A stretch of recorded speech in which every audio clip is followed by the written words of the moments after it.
Hey guys, how are you? So, who knew that Amish country had such a backbone? Lancaster, Pennsylvania saw a few nights of riotous behavior, the same behaviors and rioting that we've seen in the past few months all over the US, which interestingly enough, I just read a headline. This was on the Daily Wire. Riots and looting that followed George Floyd's death could cost $2 billion, the most expensive incident in insurance history. And a lot of this continues to happen because these riots are happening in Democratic run cities and the rioters are not being held accountable. We saw this in Portland, Oregon.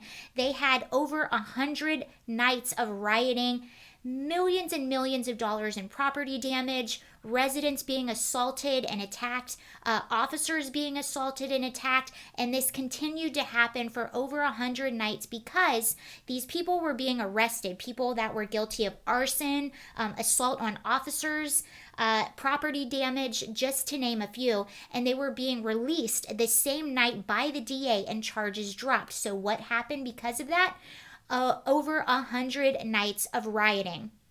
Now, we haven't talked about Portland for a while, but it's actually slowed down and things have calmed down a lot in Portland, Oregon, because of a genius move by the Trump administration. So, what they did is basically, the DA in Portland was taking the power away from the officers because every time they would arrest these people, like I said earlier, they would be released without charges the same night. So the same people were coming out every single night, causing more damage and more riotous behavior. So what the Trump administration did is they deputized the officers to go above the local DA. So they deputized the officers that therefore when they arrested people, they would be charged federally and not locally, and they would be held accountable for their behavior. And what happened in the wake of that? It's a lot calmer than it has been in a long time. Thank you for actually charging people. Law and order works, charging people works, and it deters others from having that behavior. When you're not charging people, when you're not holding them accountable, they go out and repeat the same thing over and over and over again. It emboldens them, and it got to the point in Portland where they were going into residential areas and antagonizing, verbally assaulting, and threatening people who were in their homes. They even went to Mayor Ted Wheeler's apartment complex and started a fire in the lobby of his apartment complex where 114 people live. So let's go back to Pennsylvania. What happened in Pennsylvania was this. On Monday night around 3 a.m., 12 people were arrested and their bail was set at $1 million. And this was a move by the officials in Pennsylvania to hold these people accountable and to deter other people from committing these crimes.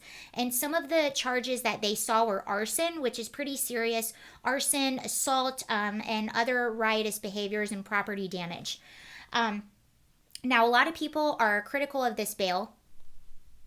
Currently, these individuals who are arrested are being held at the Lancaster County Prison, and their bail has been set at $1 million, which I believe if someone wants to come get you out, they have to pay 10% of that. So that would be $100,000. And as we know, most of these individuals who are out rioting and call themselves Antifa are unemployed, so they're not going to be able to afford this. A lot of people are pushing back and saying that this is too expensive, including the lieutenant governor of Pennsylvania is saying this is too expensive, and a few social justice groups are also saying this is too expensive. One group, let's see, Lancaster Stands Up, they are saying the absurdly high bail amounts indicate that what we're seeing is not a measured pursuit of justice, but a politically motivated attack on the movement for police reform and accountability. They're saying, we want an answer. We want the name of the officer should be known. If it was one of us, we'd be all over the news. Okay, I want to go back to the point of justice that this person is making. So this person is saying that this is against justice. Let's talk about justice for a second. And let's talk about why the people in Lancaster, Pennsylvania are rioting and protesting. So the officer-involved shooting that they're upset about was an officer that responded to a domestic violence call. Now, he knocked on the door, and after he knocked on the door, a woman runs out of the house, and right behind her, a crazed individual with a knife the size of my forearm runs out of the apartment chases the cop. The cop runs away because he's not prepared for this. The cop runs away. He can't run fast enough. The guy is very close behind him, so he turns around and shoots the guy. Unfortunately, the man passes away.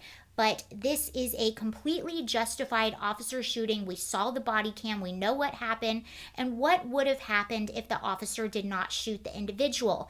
Now you have an officer down, and this individual is running around crazed and has a knife. Not only that, now he has access to the officer's weapons, which means that he is an immediate danger to anyone in his vicinity. So the officer did what he needed to do to save his own life and did what he needed to do for the public safety of all the law-abiding citizens that are surrounding. So if these people are so concerned about justice, I'm confused as to why they're out rioting. And in the wake of this bail, guess what happened? The rioting stopped. It works. Law and order works.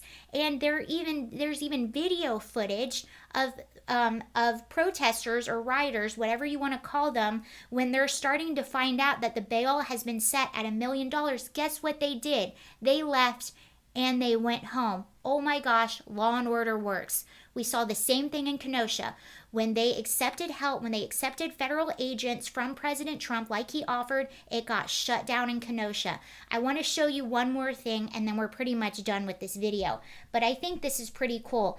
And Donald Trump has been having a very hard stance on law and order, and I think that because of this, he is going to get I don't think that there is one officer in all of the United States that is not going to vote for him, because they have been so demonized by the Democratic Party, and Donald Trump has been there rooting for them and supporting them this entire time. So I'm going to read this. I'll put it up right here, and then we're basically done with this video. So this gentleman is, Pennsylvania sheriff switches to GOP. The Democratic Party has left me, he said.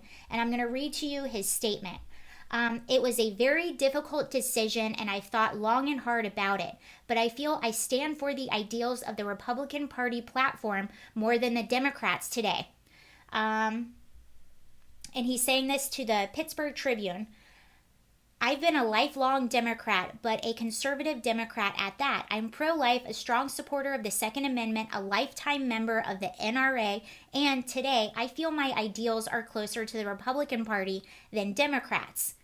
I was saddened and enraged by the murder of David Dorn, a 77-year-old African-American retired police captain who was shot by a pawn shop looter during a protest in St. Louis.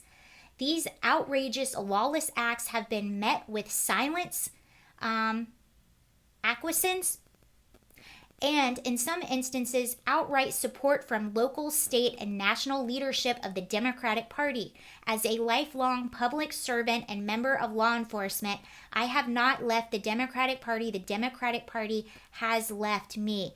And unfortunately, because of the constant pandering of Democrats, because of them not mentioning the violence that we're seeing in our cities all across the U.S., I've seen it here in L.A., and because of them adding fuel to the fire and emboldening criminals, they are forcing people out of fear of safety to vote Republican.